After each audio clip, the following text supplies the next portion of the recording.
Всем привет! Я Таня, рада видеть вас у себя на канале. 7-й выпуск за 2022 год, о чем сегодня поговорим. Я расскажу вам о своих вязальных процессах, что мне будет в распуск еще, что я неудачно постирала, и это просто фиаско всей моей жизни. Да, поговорим про неудачно постирала в стиральной машинке. Также покажу покупки. Покупки будут вязальные, рукодельные и уже такое немножко новогоднее все. Расскажу о своих планах новогодних и планах из того, что я хочу дальше вязать. И в конце расскажу маленько полезного или интересного, в общем, что меня вдохновило и показалось интересным. Это будет 2 канала на YouTube, это будет группа ВКонтакте, и это будет одно видео с YouTube, которое меня вдохновило, и мне хочется это повторить. Да. Все это, опять же, у меня наверняка будет перемешиваться с какими-то вставками природы. В подпрошлом видео вам очень понравились фотографии, и, в общем, наверное, да, что-то будет, какие-то очередные белки, возможно, что-то немножко летнее с Енисеем, в общем, что-то будет. И сначала я хочу вам сказать огромное спасибо за просмотры под прошлым видео, за кучу комментариев и кучу лайков. Это просто какой-то шок, потому что, мне кажется, у меня никогда не было таких просмотров у видео. Я в шоке немножко. Спасибо всем огромное, кто подписался. Очень много новых подписчиков. Просто, в общем, я в шоке, у меня даже слов нет. Вот, да. Вроде бы видео из разряда, как я записываю обычно, но мне, во всяком случае, так кажется. Но оно, в общем, выстрелило, понравилось алгоритмам. Единственное, что я могу предположить, что сказалось положительно, это немножко такой заголовок. Ну, как бы не так, как я обычно называю. Вы, те, кто со мной давно, думаю, знаете, что я обычно там эпизод такой-то и почти перечисляю, что я расскажу внутри.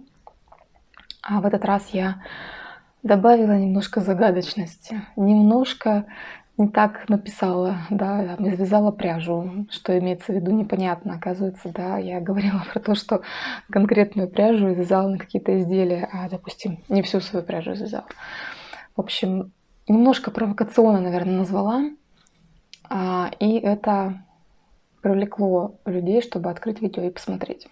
Я думаю так. Если вы из тех, кто новенький на канале, подписались после этого видео, то расскажите, что вас больше привлекло. Название, картинка, почему вы зашли именно на это видео. Интересно будет для статистики. В общем, если вам не трудно поделиться, и вы можете поделиться этим, напишите.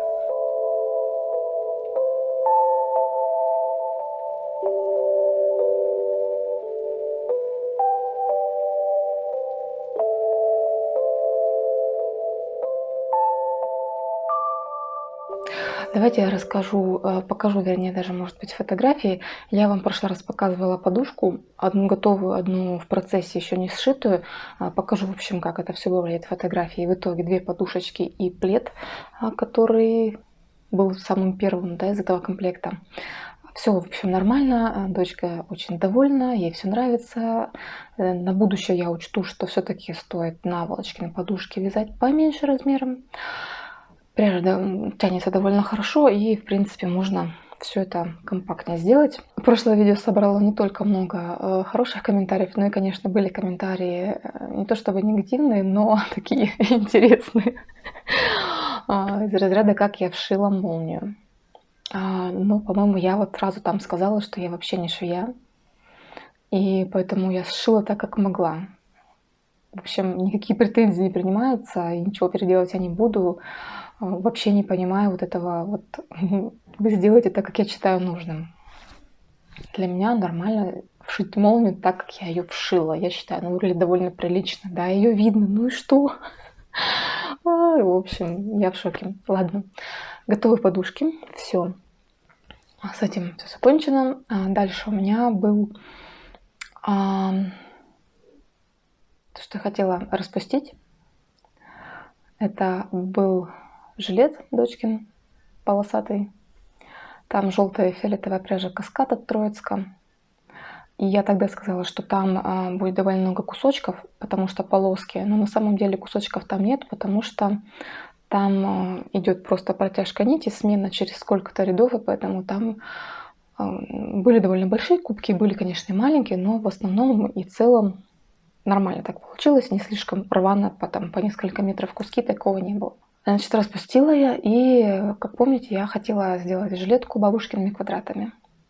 И у меня так все это понеслось, то есть с момента прошлого видео прошло 1,5 недели, и у меня готовы все квадраты на этот жилет. Надо сказать, что я очень давно хотела повязать своим крючком, я уже это тоже говорила в прошлый раз. Такой у меня есть прекрасный крючок ручной березы, крючок ручной работы из карельской березы.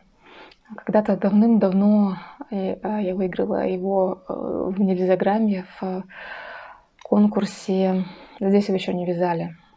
Вот. И мне пришел такой замечательный крючок. В общем, я обожаю его, он такой прекрасный, но повязать им получается практически никогда. Я решила, что этот крючок будет в работе. И я навязала такую гору квадратов. Сейчас, секунду. Ну, в общем, вот там много их, огромное количество.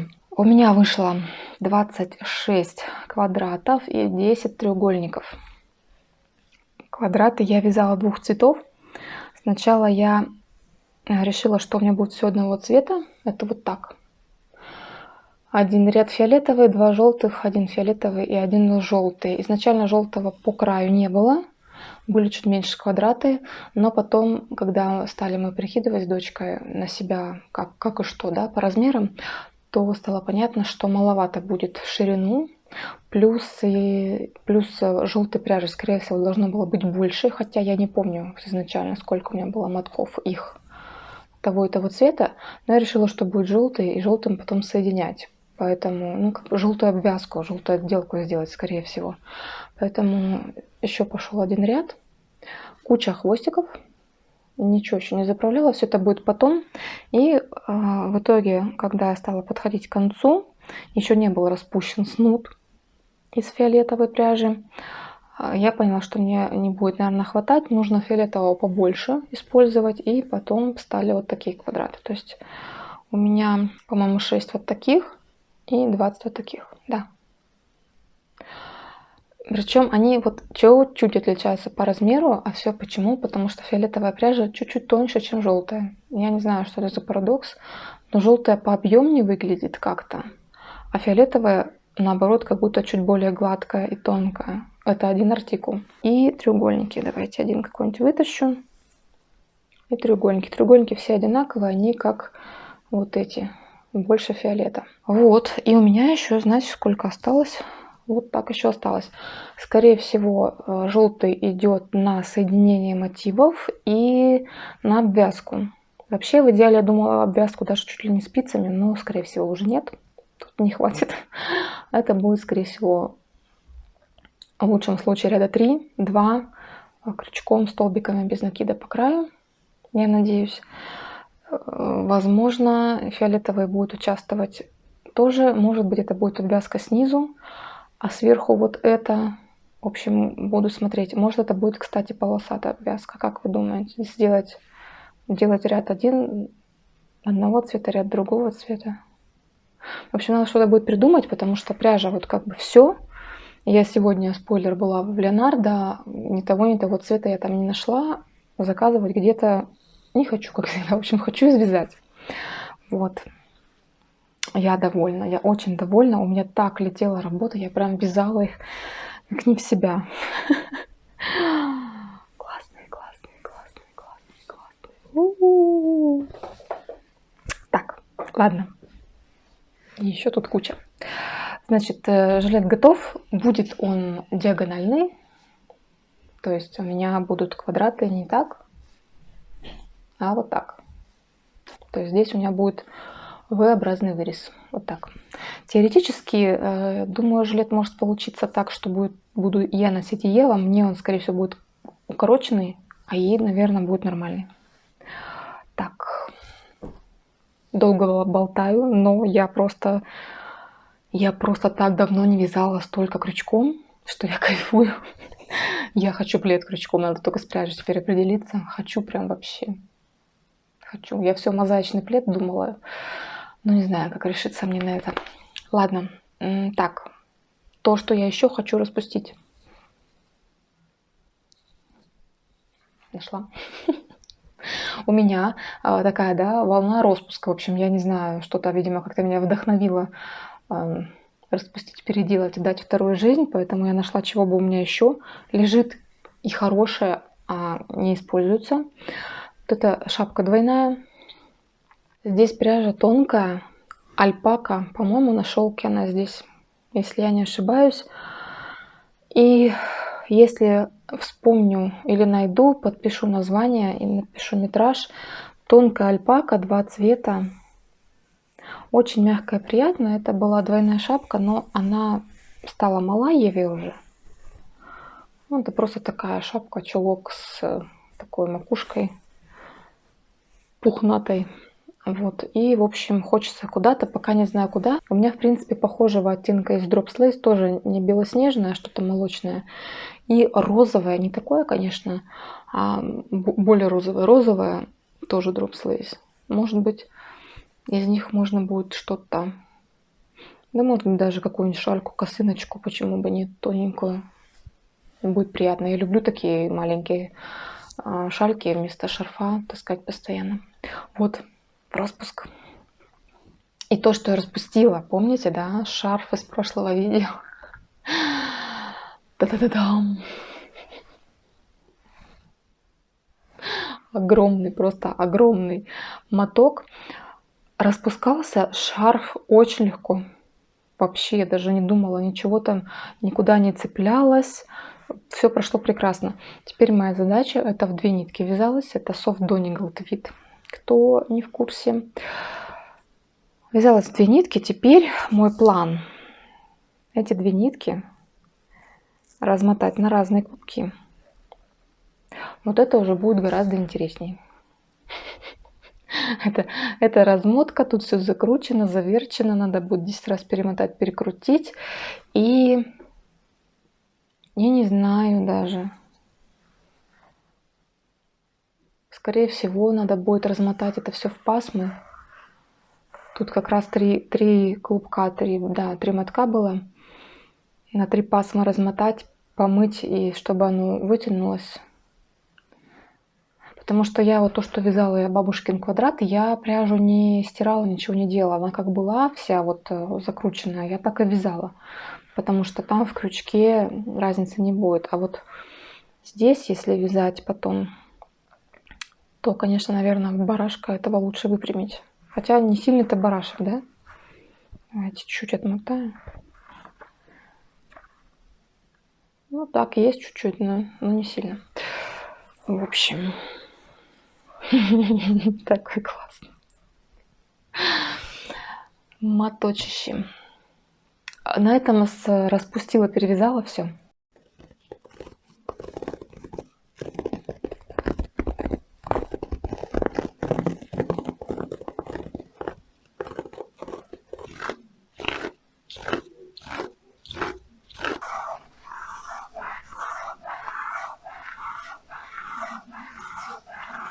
Давайте, наверное, о грустном. О том, что не стоит стирать в стиральной машине вязаные вещи. У меня было уже 2 опыта, когда я неудачно постирала в стиралке. Но это был второй вот сейчас. Первый опыт — это был джемпер. Мой синий красавец на двоечке. Я его вязала долго, на спицах номер 2. Там была пряжа, не вспомню, как она называлась, Силва какая-то, Силва. С вискозой и мериносом. Очень красивая, безумно красивая пряжа. Я тогда его так долго колупала. Там были мотки, в которых по-разному был набит этот шнурок вискозный, и где-то было лысо, и где-то было больше. В общем, на итоговом джемпере все это было видно полосками. Но я его все равно любила, потому что он очень красивого цвета. Я покажу, про что речь. И в итоге после какой-то... Ну, это не первая стирка была, конечно, какая-то уже. Я его постирала в стиралке.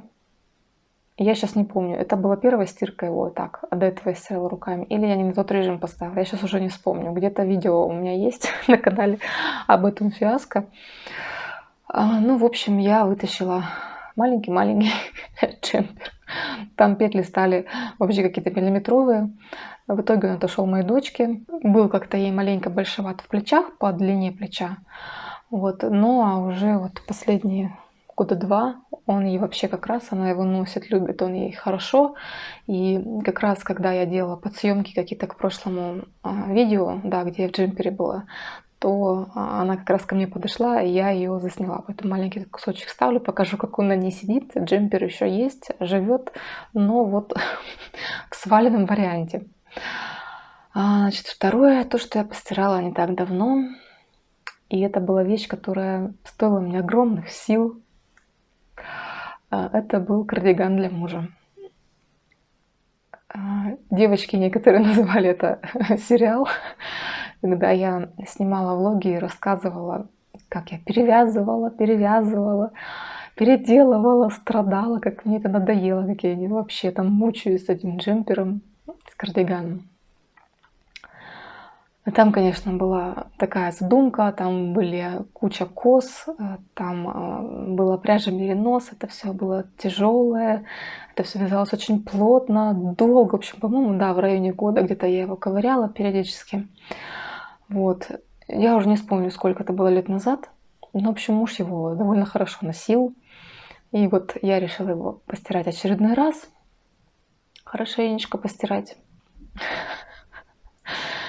И запихнула его не на тот режим. Я почему-то решила, что он перенесет эту стирку, но в итоге он сел. Это пряжа BBB Full, это 100% меринос, но прошу заметить, меринос Супервош.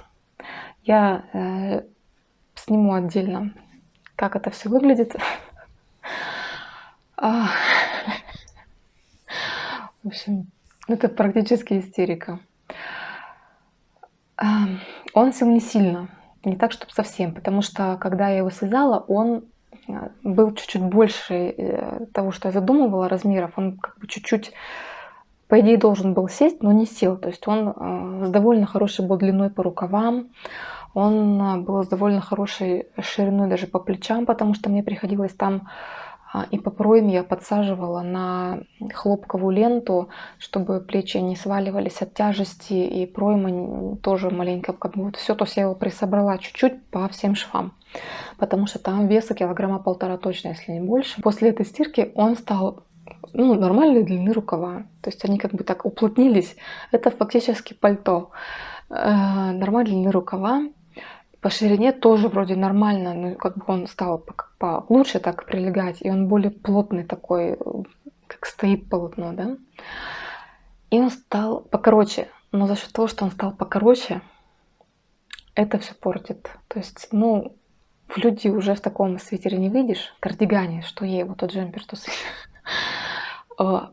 Дома носить можно, но в основном муж у меня дома его носил, да, чтобы быть в тепле, пока он работает, стоит. У него там место довольно прохладное, рабочее.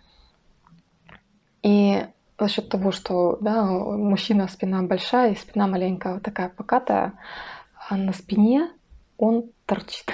То есть он не идет по спине ровно, а торчит назад. Вот. И это уже никак не исправишь. Хотя я после стирки, конечно же, его там тянула, пыталась растянуть. Но самое интересное, знаете что? Там ведь 2 цвета, синий и желтый. Вот. Синий все вот так вот весь. Там никаких просветов не видно. А желтый не сел вообще. Понимаете? Может быть, чуть-чуть совсем, хотя я сомневаюсь. То есть петли выглядят так же, как они выглядели до этого. Все, петли, дырочки, все нормально. То есть, по идее, Супервош не должен был так себя повести в стирке. Супервош должен был это выдержать. Короче, я не знаю. То есть желтая пряжа не села, а синяя села. Вот такое фиаско. Все, я честно вам обещаю, что я больше в стиральной машинке стирать вещи не буду. Те, которые связала только руками. Кошмар. Некоторые девочки меня спрашивали, по-моему, в Телеграме я писала, ВКонтакте писала, в паблике про это, что нам ждать повторения сериала про вязание кардигана мужу. На что я открещивалась: нет, вообще нет. Такой же кардиган я не решусь вязать. Нет, это было тогда нелегко. Мне кажется, у меня не осталось, во-первых, расчетов никаких, заново это перерасчитывать я не хочу. А во-вторых, это было довольно трудное вязание, потому что плотно и много кос. Плюс совершенно не экологичная цена на бибибифу за 50 грамм. Нет, там, по-моему, можно из кашемира связать за такую же цену. Там 1010 только, наверное, пряжа будет. Вот. В общем, я лошара. Ну ладно, что теперь. Ну, кардиган, может, видимо, будет, но попроще и не из такой пряжи. Это все-таки уже будет что-то шерстяное, полегче, однотонное. Вот, простое. Такое же нет. Вернемся немножко в лето. Прогуляемся по берегу Енисея. А точнее, прогуляемся по его дну. В этом году Енисей очень сильно обмелел. Появились острова, куда можно выйти. И побыть, и пройтись там, где раньше была вода. Под ногами очень интересно хрустит. То ли ил, то ли известняк. В общем, какой-то осадок. Он высох на камнях и очень так вкусненько хрустел, когда идешь.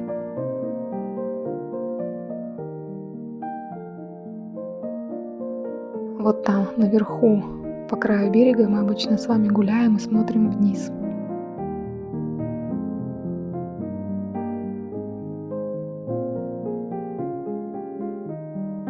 Почти как на море волны после того, как прошел корабль по Енисею.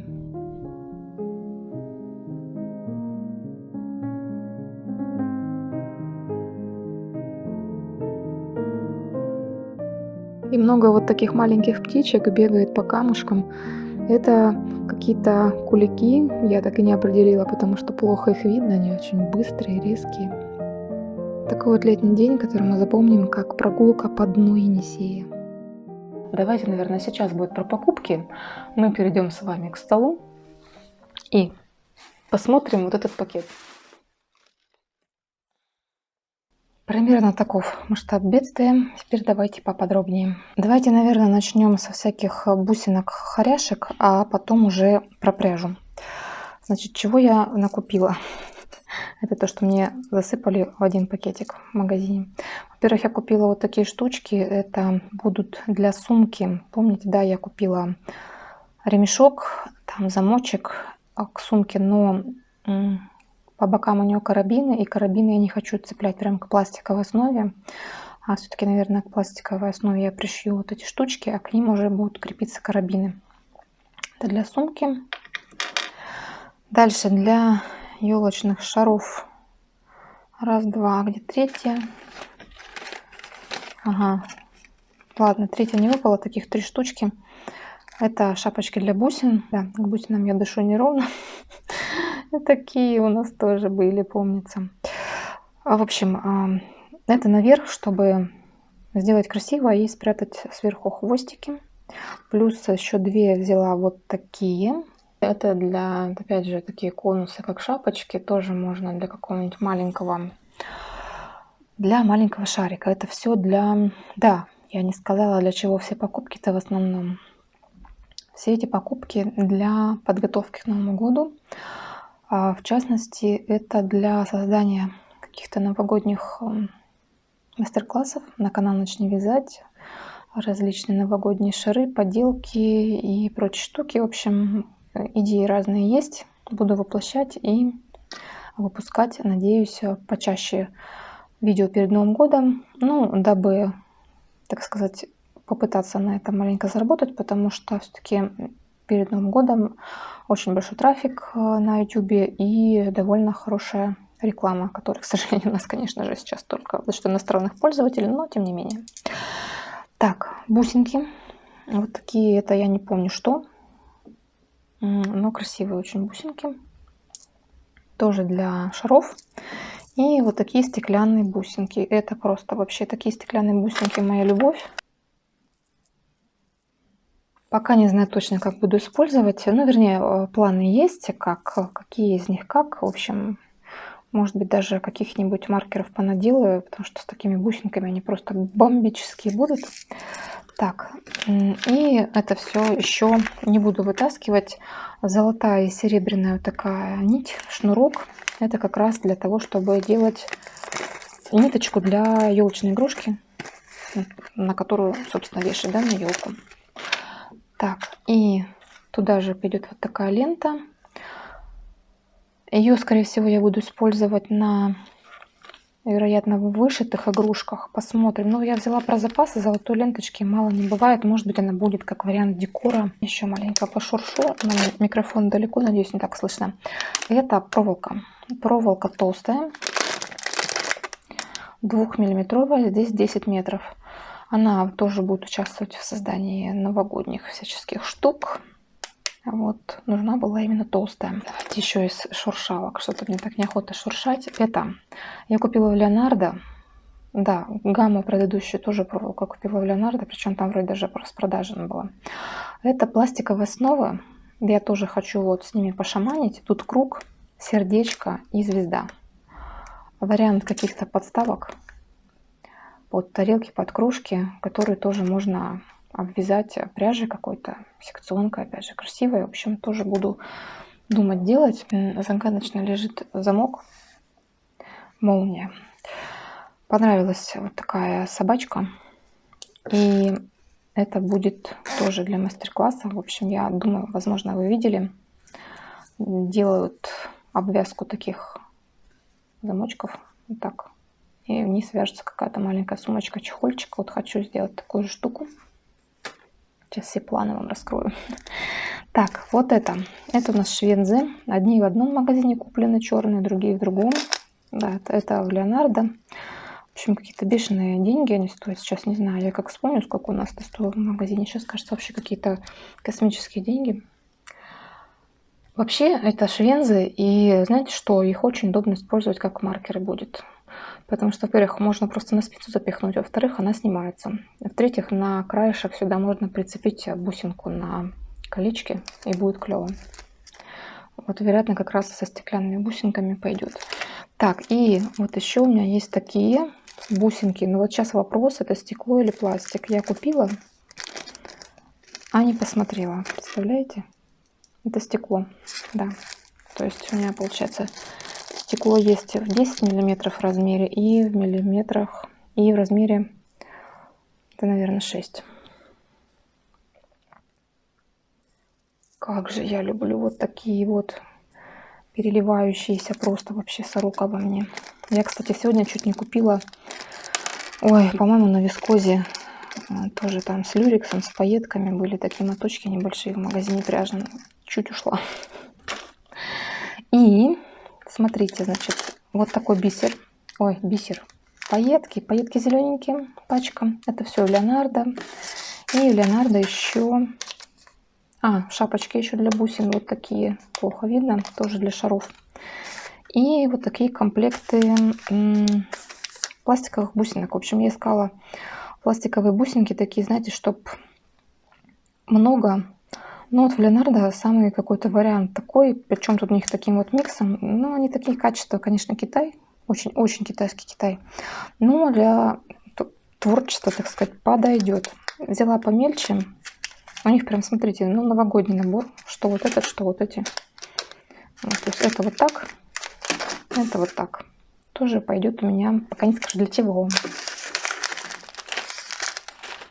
Ну и давайте перейдем к пряже. В общем, я уже домой пришла и посмотрела, что что-то я накупила. Можно было купить меньше. Значит, так как всякие новогодние штуки я собираюсь вязать, мне нужны были новогодние цвета. В итоге я купила красную, белую, зеленую пряжу. Одна у меня коричневая и что-то синего я не нашла красивого, поэтому в этот раз без синего. Может быть, чего-нибудь из запасов поищу. Значит, давайте... Из одних артикулов, что у меня есть, значит, я купила кроху, та, которая я вам рассказывала, мне очень-очень понравилась, но на которую очень-очень ругались, что она катается быстро и, в общем, так себе. Слушайте, я ее купила там много, оказывается. Но я брала в разных местах, поэтому потеряла счет. Значит, смотрите, что у меня есть. Бэби, бэби, бэби, все бэби. У меня есть 2 мотка белый. У бэби состав 20 шерсть, 80 пан. Белый это 0,1, 2 моточка. Красный, прекрасный красный, 2 моточка. Это цвет 0,6, так и называется красный. Вообще просто очень лаконично. Не перепутаешь. Дальше вот такой зеленый. Он у вас в синеву уходит, но он зелененький. Да, немножко есть такого синего подтона, но зелененький. Называется изумруд. 0,313, видимо. 1 моточек. И вот такой цвет бордо 0,7. Так, у вас темнее, но он светлее, но сейчас он под цветом очень сильным, искусственным. Вообще, когда я его смотрела в Леонардо, он, наверное, действительно больше вот как у вас сейчас на экране. И он мне так понравился. Я взяла его только потому, что мне дико понравился цвет.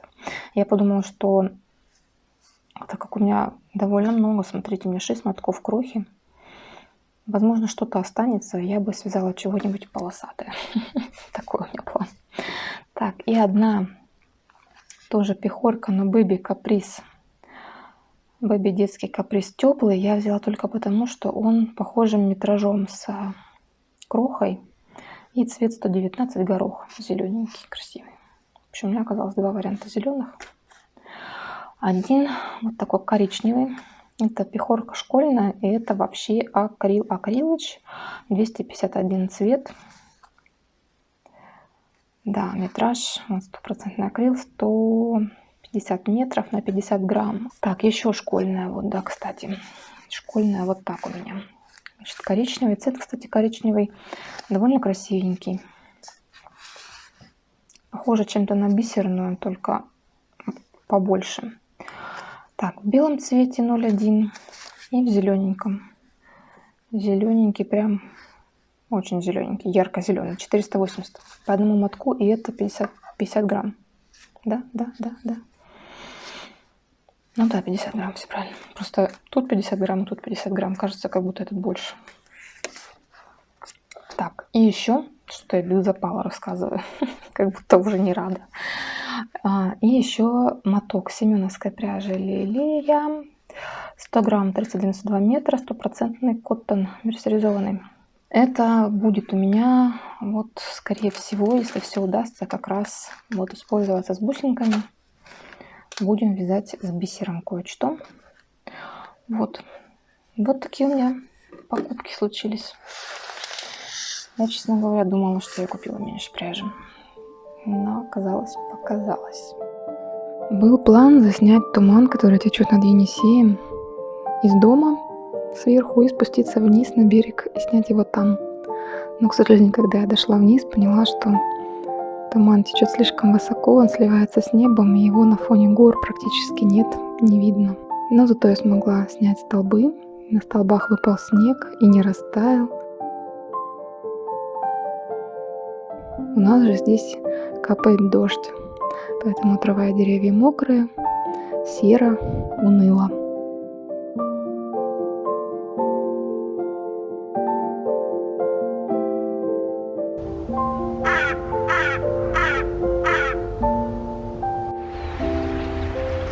Пока шла по березовой роще, видела очень много дроздов. Они летают, кричат, сидят, кушают рябину. И, вероятно, собираются улетать. Не читала я, но мне кажется, они все-таки перелетные птицы, весной прилетают, осенью улетают. Так что, видимо, накушаются рябины и отправятся в свой полет.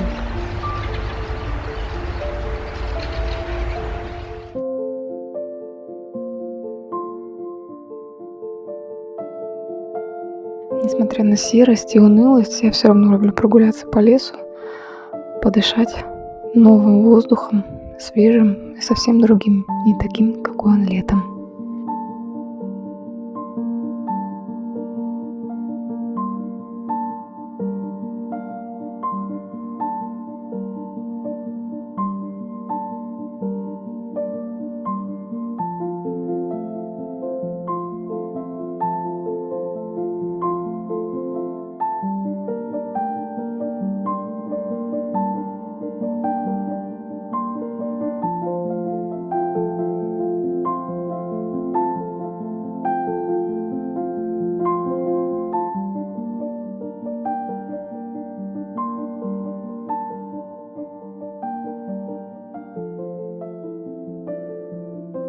возвращаемся. И продолжая такую, да, небольшую новогоднюю тему, я покажу вам, что мне недавно приехало. Я купила новые игрушки на елку на этот Новый год. Традиция по одной игрушке каждый Новый год покупать, стеклянный, красивый. И в этом году я не удержалась и купила 2, но они маленькие. Это вот такие вот конфетки. Тоже покажу вам их поближе потом.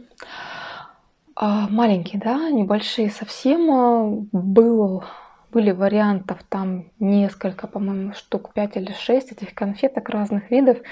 Но я решила взять вот такие, мне они больше всех понравились. Это стекло, это ручная работа, и это... Хотя, наверное, игрушки это все ручная работа, да, стеклянные. И это производство Китай. Я покупаю, получается, второй раз уже на сайте, в магазине Santa Toys. Я в прошлый раз брала у них волшебный клубочек, помните? И вот в этот раз у них конфетки приехали, я не могла просто пройти. Я вообще, конечно, посматриваю. У них там есть чудесная елочная игрушка фотоаппарат. Но у нее цена больше 2000. Я пока не готова отдать такую сумму. Хотя игрушка очень классная. Ну, может быть, на следующий год посмотрим.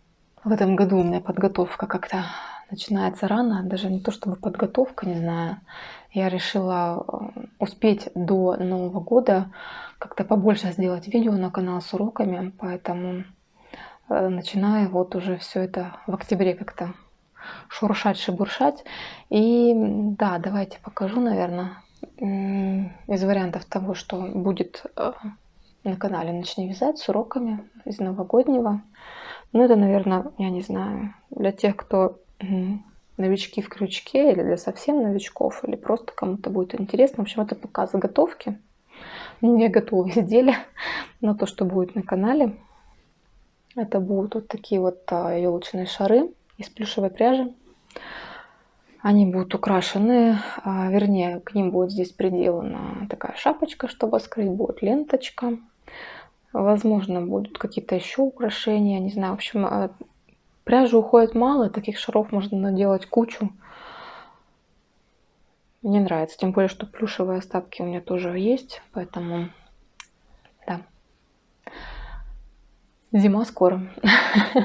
Так, про процессы, про планы. Планы у меня следующие. Я не помню, мне кажется, в прошлом видео я не говорила. Если говорила, я извиняюсь. Значит, у меня вот есть такие остатки. Серого это Holst Garn Cost. Остатки от моего джемпера. Здесь в районе, по-моему, 60 или 70 грамм. По-моему, около 70. Я решила связать из этого митинги. Пробовала крючком, мне не нравится. Так что будет, скорее всего, обычная лицевая гладь с платочной вязкой вместо резинки. Потому что резинку эта пряжа не держит. Вот. В общем, ну это такой образец маленький. Просто сейчас, чтобы примерно петли посчитать. И хочу себе митинги, потому что вообще вещь классная. У меня одни были, которые очень-очень долго носили. Нет, два варианта у меня было. Одни махеровые, одни были из, по-моему, какого-то акрила с шерстью. В общем, надо сделать, тем более, что пряжа остатки тоже, может быть, утилизирую. Все, это просто будет прекрасно. И с того, что мне хочется начать. У меня прям какое-то вдохновение после вот предыдущего эпизода, когда вы мне написали кучу всего.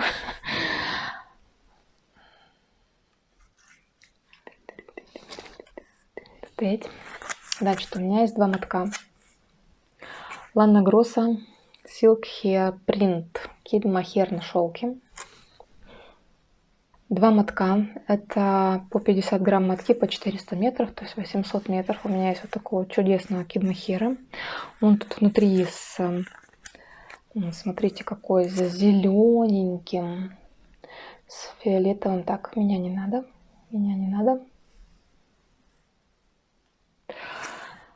И я хочу связать себе из этого что-то, пока не знаю, делать ли реглан сверху. Почему-то хочется такие прям не узкие, а такие пышненькие рукавчики. И я так смотрела, по идее, мне должно хватить, если вязать на 4,5-5, как здесь заявлено.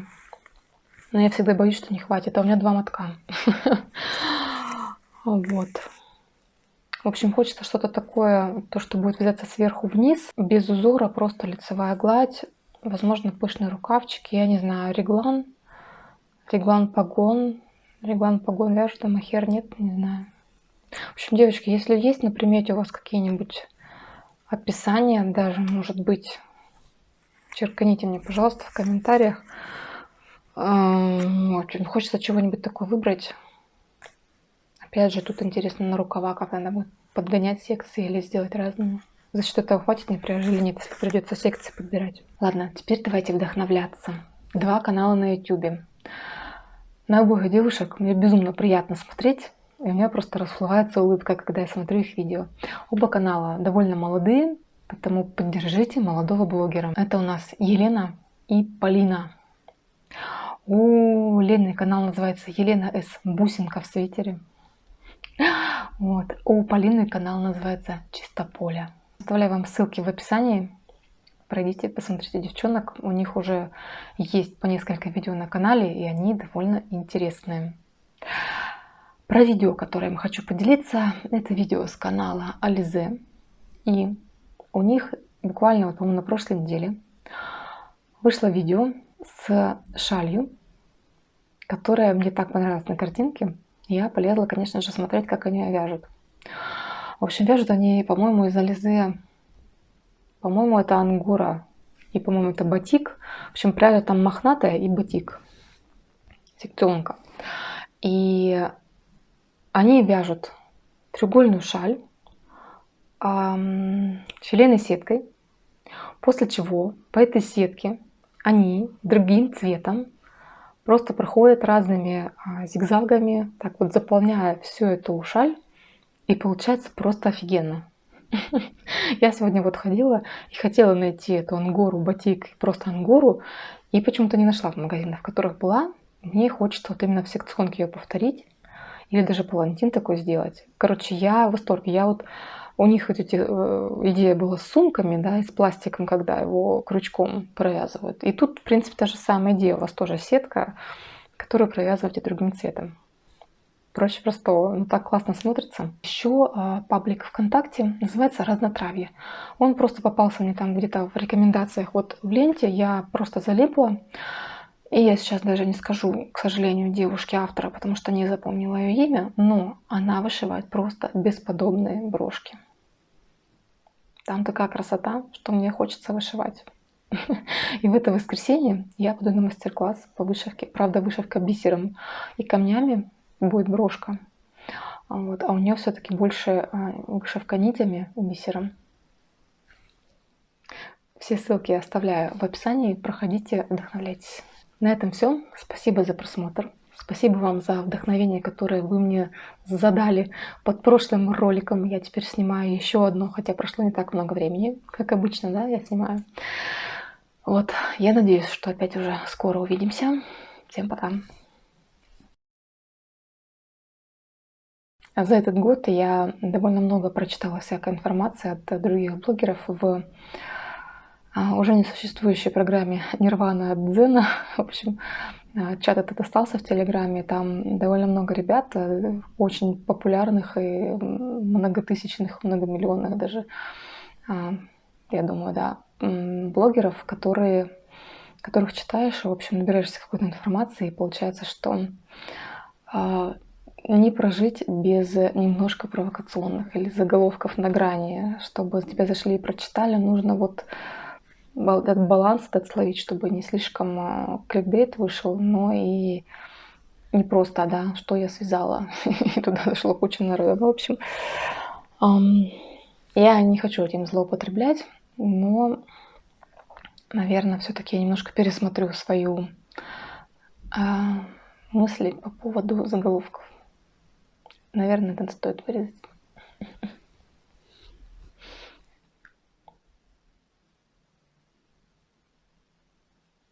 Ладно, посмотрим.